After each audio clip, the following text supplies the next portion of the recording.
Baiklah, selamat pagi semuanya. Perkenalkan nama saya Nia dan hari ini di 3121 dari 9. Saya akan presentasikan hasil analisis saya yang berjudul analisis tingkat ukur dalam konteks budaya yang muara atau konteks agama. Dan di mana tugas ini dibuat untuk memenuhi tugas akhir mata kuliah tematik yang diampu oleh Ibu Etik Ramadhan di Istana Pendidikan. Langsung saja kita teman-teman ke materinya. Yang pertama yaitu mengenai pengertian tematik. Nah, tematik ini adalah cara belajar linguistik mempelajari bagaimana konteks mempengaruhi cara bahasa digunakan dan dipahami. Ini melibatkan analisis bagaimana makna ditransmisikan tidak hanya melalui kata-kata yang diucapkan, tetapi juga melalui konteks.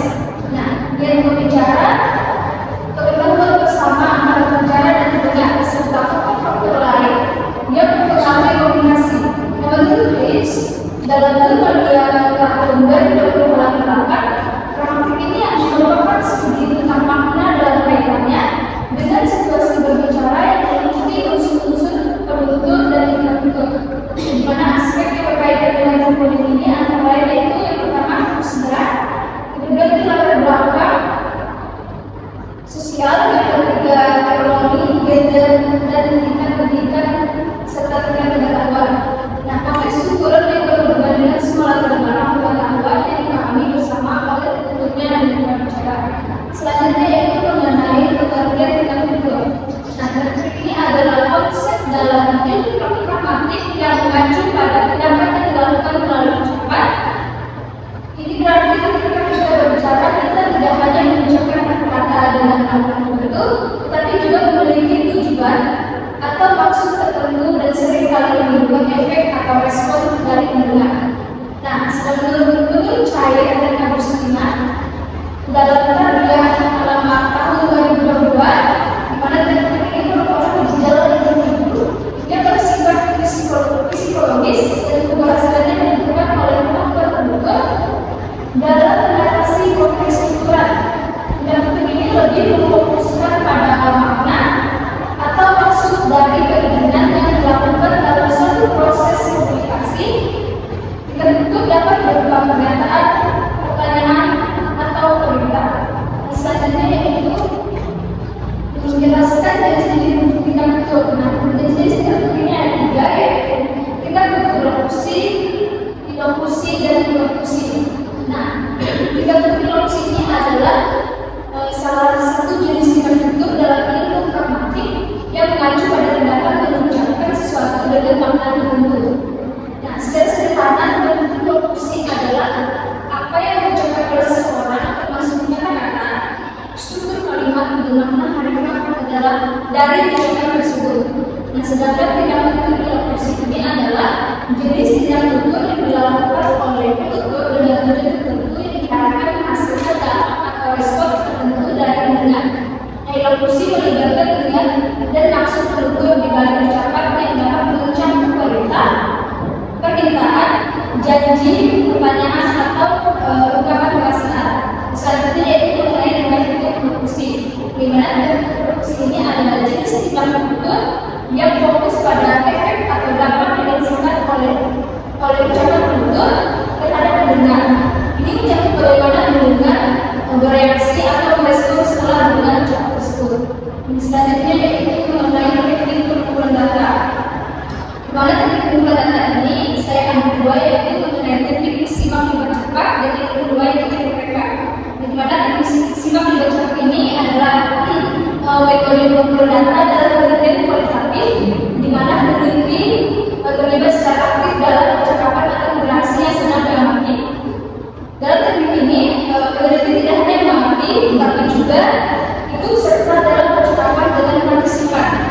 Nah, tujuan dari teknik ini adalah untuk memperoleh pemahaman yang lebih mendalam tentang konteks sosial, dinamika percakapan, dan makna yang dihasilkan dari interaksi tersebut. Nah, selanjutnya itu mengenai teknik rekap. Teknik rekap ini adalah cara metode untuk melakukan pencatatan atau perekaman data, baik berupa suara, gambar, atau video. Nah, ini mencakup penggunaan perangkat seperti perekam suara, kamera video, atau perangkat digital lainnya untuk wujud seperti analisis, dokumentasi, atau pengamatan. Yaitu selanjutnya teknik analisis data. Nah, teknik analisis data ini adalah serangkaian prosedur atau metode yang digunakan untuk mengorganisir, menginterpretasi, mengklarifikasikan, dan mengelompokkan data dengan tujuan menemukan pola, hubungan, dan makna di dalamnya. Hal ini terlakukan dengan menggunakan alat dan teknik statistik atau non-statistik untuk menyelidiki data-data dengan lebih mendalam. Tujuan utama dari teknik analisis data ini adalah untuk menghasilkan pemahaman yang lebih baik tentang fenomena yang terjadi, validasi hipotesis, mendukung pengambilan keputusan, dan menyediakan dasar untuk penelitian lanjutan atau tindakan yang diperlukan. Nah, menurut Dinas Huberman dalam Agif tahun 2019 halaman 37, analisis terdiri atas 3 alur kegiatan yang terjadi secara bersamaan, yaitu edukasi data, penyajian data, penarikan kesimpulan, atau verifikasi data selanjutnya yang diperlukan dari 3 alur tersebut adalah sebagai berikut ini. Itu mengenai yang pertama edukasi data, yang kedua penyajian data, dan yang ketiga penarikan kesimpulan. Saya akan menampilkan hasil rekaman suara dari percakapan teman saya, yaitu bicara 1, 2, dan 3, tepatnya di Asrama Sanggau, tepatnya di Jogja.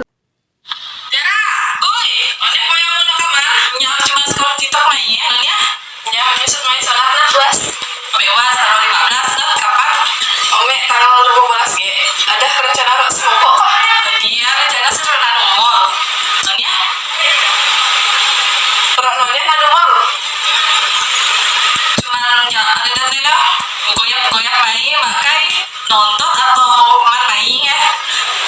Emang nonton omnya ada film di mana? Kayak gak tahu gitu. Jalan-jalan main kan dia. Saya sih tahu. Jam kudu ras nopo jam 7. Tahu. Tapi aku harus siap-siap tuh. Aku kan harus siap-siap gitu. Ya aku harus boleh di kamar. Sip. Nomor kesat mae.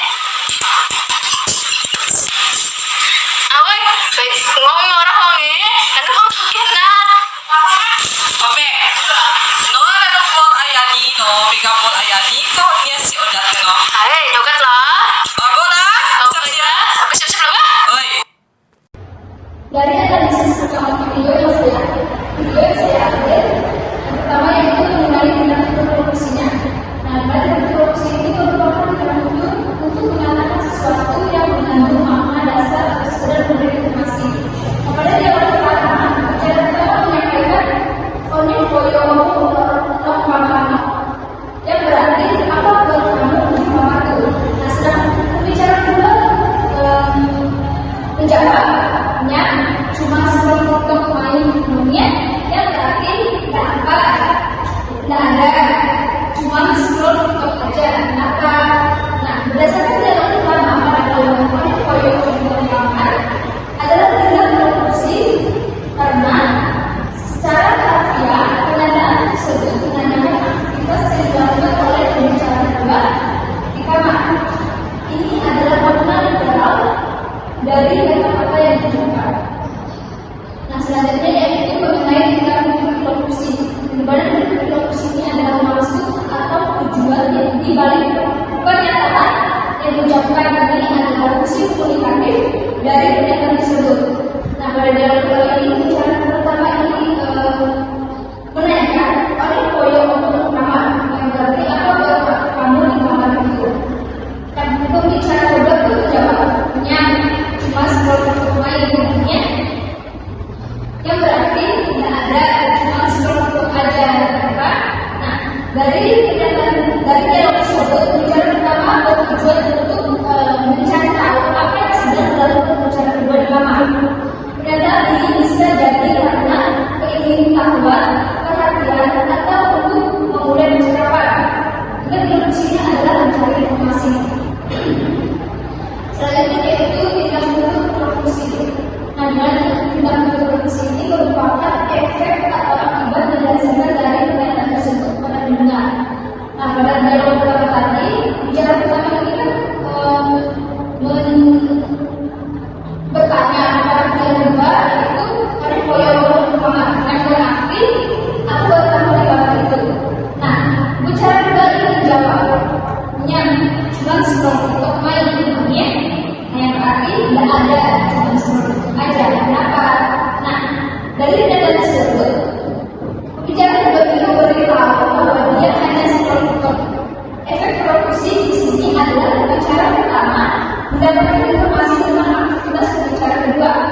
dan